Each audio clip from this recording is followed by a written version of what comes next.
Goeiedag en baie welkom weer by jou spesiale bederf nommer 59. En soos wat ek verlede week vir jou beloof het, die tweede deel van die Kerskameel. Iemand het so pragtig gesê, lag is God se sonskyn, wat die winter van ons wêreld van mense se gesigte verdryf. Nou net om jou daarom so binne die prentjie van ons storie te kry, ons het begin deur te vertel van Callie, 'n man wat al die jare buite die boks gefunksioneer en gedink het.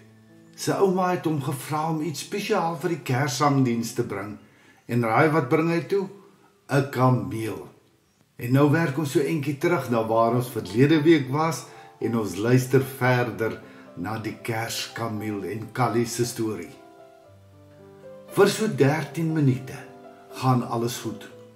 Camilla, dis nou die kameel, staan stil in die voorportaal, herkou dramaties in 'n vetplant in die kerk se tuin, met fladderende wimpers en 'n glimlag, soos net 'n kameel met 'n onderbite kan. Toe roep moeder natuur en Callie moes gou gaan draailoop. Met oë wat traan en brieke wat wil gly, vou hy toe paniekerig Camilla se leiband om die reëling en storm uit. Terwyl hy sielsalig laat los onder die helder sterre, hoor hy net 'n gegil. Camilla se leiband het losgekom en sy het besluit, dis tyd vir haar verskyning op die toneel. Ewe rustig en kalm, reg in die middelpaadjie af, asof sy ingeskryf was in die teks. Dit was Bybelse chaos, en dis nou waar deel 2 begin. Mense hardloop, kinders gil, Tannie Letty sê dinge wat nie in enige evangelie staan nie. Camilla spoeg iemand se hoed af, dalk uit oordeel, dalk uit gewoonte.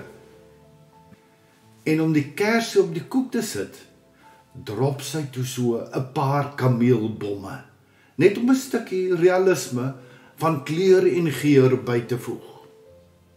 Dominee Gert probeer nog kalm bly. Hy herhaal stil, stemmig, sy preeknota. Orde en ordentlikheid. Orde en ordentlikheid. Terwyl hy sy bril regskyf soos 'n senuweeagtige wiskundeonderwyser voor 'n eksamen. Intussen het Camilla haarself alkouende aan 'n kersruikerblaar langs die krib sonder enige leiding tot lê gebring.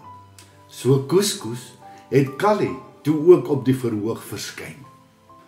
Volstof met sy hemp halfpad oop nadat hy plaas gekoop het op sy buite die kerk omstorm verhoog toe, het hy kompleet gelyk soos Johannes die Doper wat per ongeluk by 'n braaivleis beland het.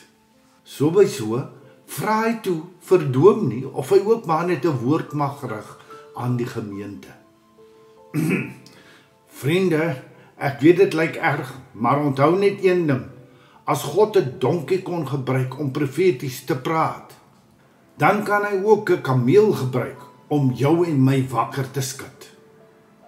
'n heilige stilte. Toe bars die hele gemeente uit van die lag.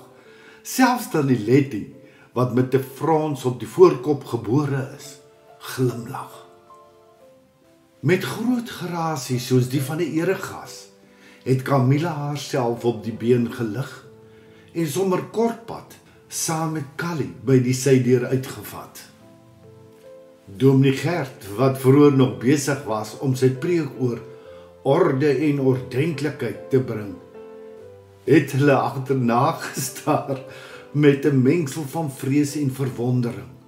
Toe sê hy sag, wel liewe gemeente, die Here werk op misterieuse, wonderwerk en humoristiese maniere. Die res van die aand verloop soos 'n kombinasie tussen noot vir noot, vetkoekpaleis en Bybelse avonture met dieremag. En Camilla word 'n instant celebrity. Kinders klim op haar vir selfies, Tannies gebruik haar vir inspirasie vir die volgende jaar se Bybelstudie tema. Laat jou kameel nie jou karakter oorskadu nie. En ou oom Koos verkoop binne 'n uur al sy kameelkoekies gebak met geloof en 'n tikkie woestynsand.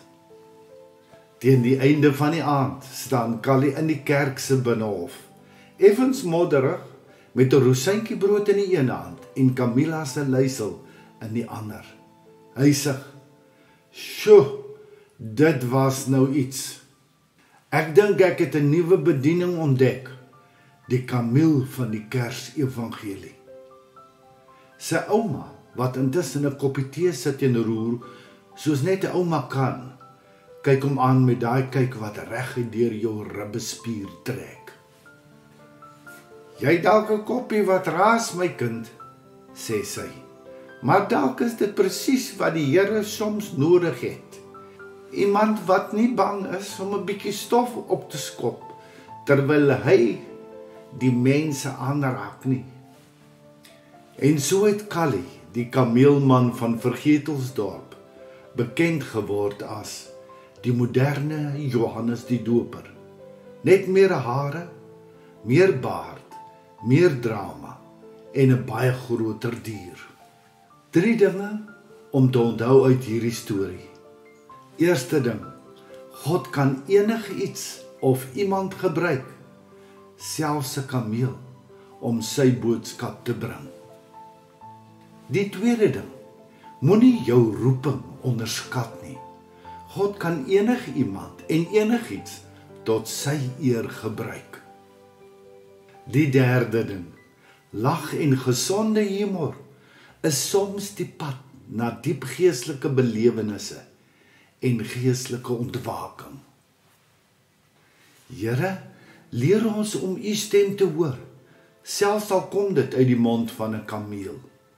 En dankie vir mense soos Callie, wat ons help onthou dat u die buitengewone gebruik om ons gewone lewens te verander. Amen.